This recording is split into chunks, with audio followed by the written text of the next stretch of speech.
aliança. Seguindo instruções da Internacional Comunista, Prestes convoca as massas para o momento do assalto e exige todo o poder à aliança.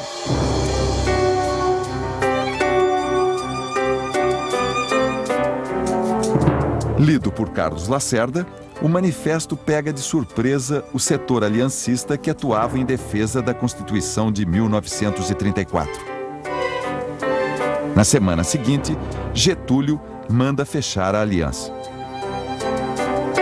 Pouco antes, Prestes escrevera uma carta profética ao seu antigo companheiro da coluna, Miguel Costa.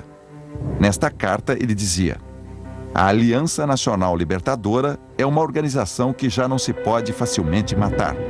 Quando o governo a lançar na ilegalidade, os seus dirigentes continuarão na sombra o trabalho já começado."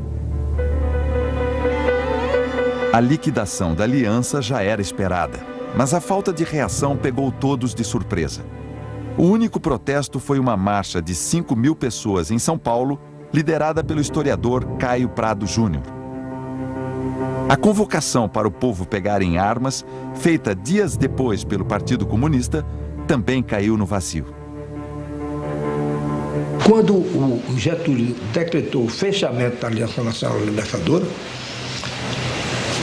os comunistas tomaram a Aliança Nacional Libertadora e deram um curso insurrecional à Aliança Nacional Libertadora, sem consultar as bases da aliança, que não eram para isso. Estavam ali como um movimento antifascista, era o ascenso do fascismo no mundo.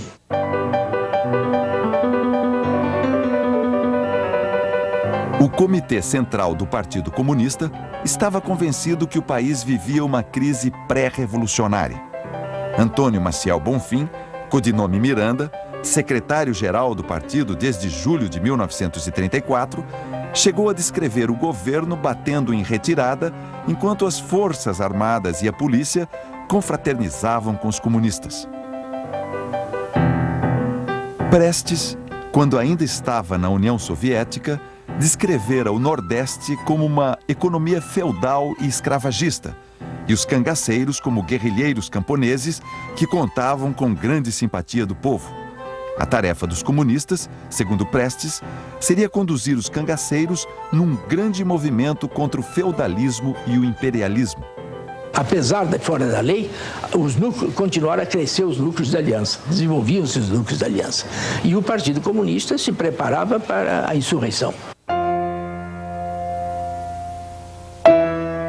Uma vez fechada a Aliança Nacional Libertadora, Prestes procura seus antigos companheiros de farda e propõe ressuscitar a coluna, agora multiplicada e orientada. Miguel Costa responde criticando Prestes por ter lançado a palavra de ordem "todo o poder à aliança", sem iniciar em seguida a insurreição. Que o Miguel Costa considera um absurdo você transformar aquele movimento de massa, pretender transformar aquele movimento de massa num movimento revolucionário, num levante armado.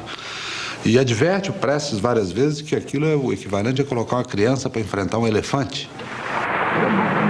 Это нашу партию, товарищи, партию большевиков, как на одной шестой части мира в непримиримой революционной борьбе, великой лаборатории социалистического труда и мысли под руководством Ленина и Сталина творческий марксизм получил и получает с каждым днем свой всемирно-исторический размах. Em agosto de 1935, no 7º Congresso realizado em Moscou, Prestes foi eleito membro do Comitê Executivo da Internacional Comunista. Мы не были бы революционными марксистами, ленинцами, достойными учениками Маркса, Энгельса, Ленина и Сталина. Может, наверняка выполнить свою историческую миссию, снести с лица земли фашизм, а вместе с ним и капитализм. Ainda durante o 7º Congresso, a Aliança Nacional Libertadora foi citada como exemplo da política oficial de frentes populares. Mas a aliança já tinha sido fechada e os acontecimentos no Brasil seguiam outro curso. O secretário-geral do Partido Comunista dizia que o país marchava a grandes passos para a luta decisiva pela derrubada do governo de traição nacional. Eu assisti em reuniões em que se discutia a situação do Brasil, o ano de 35. Não há nenhuma condição para nenhuma insurreição armada. Então devemos cruzar. Eu digo, não. A aliança tinha sido fechada, foi depois de junho ou julho. Eu digo, a aliança foi fechada, reorganizar a aliança com outro nome e contar a mesma tarefa de propaganda, de agitação, de educação, de milhões e milhões de brasileiros. Uma tarefa, quantos anos? Digo, eu não sei quantos anos. Então garantiram a Internacional, que Fernando Lacerda garantiu a Internacional e tinha a vitória no bolso, que bastaria o nome de Prestes para levantar milhões e milhões de brasileiros. O Brasil, contudo, parecia bem distante desses projetos grandiosos. E as Forças Armadas mais distantes e tranquilas ainda. Nas comemorações do Dia do Soldado, Getúlio e o ministro João Gomes entregaram pela primeira vez a Ordem do Mérito Militar. No mesmo dia, circulou nos quartéis um folheto distribuído por uma célula do Partido Comunista denunciando a hipocrisia do Dia do Soldado, exortando a tropa a se negar a fazer ginástica de madrugada e a esculhambar o canto orfeônico até acabar com ele. Palavras de ordem que caíram no vazio.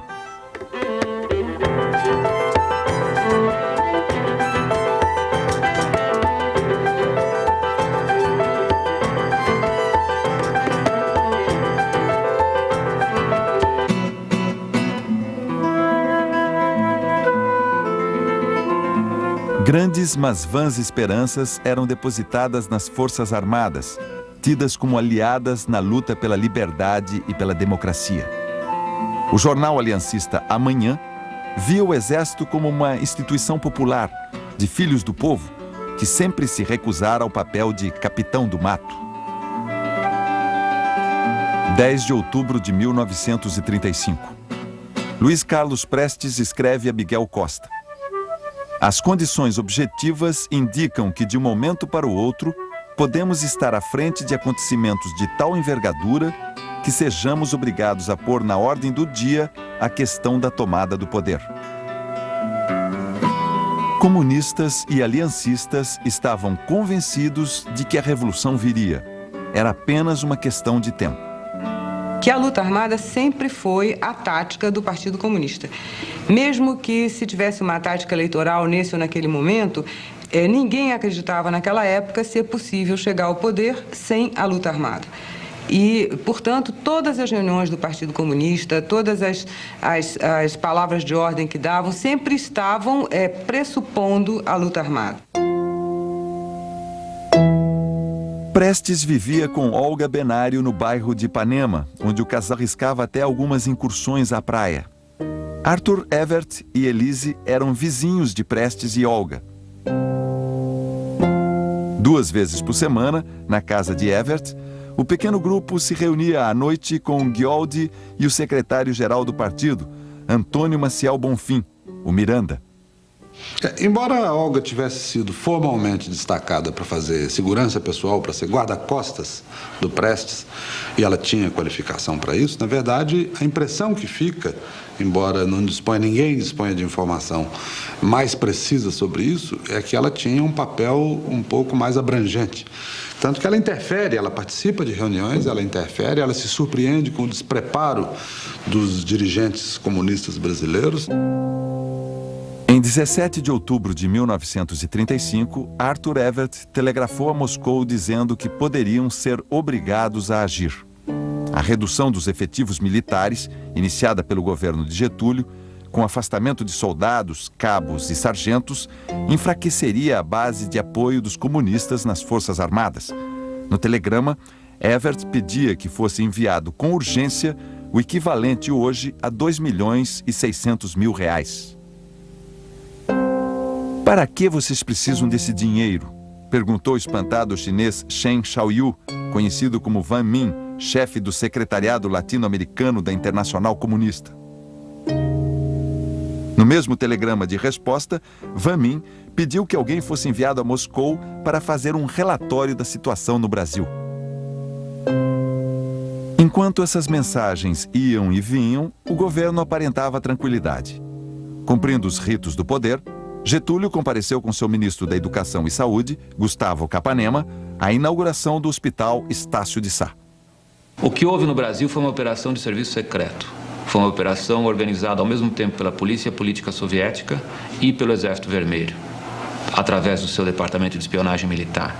Prova disso é a biografia profissional dos participantes. Seguramente a direção da Internacional Comunista foi induzida a erro por informações vindas do Brasil.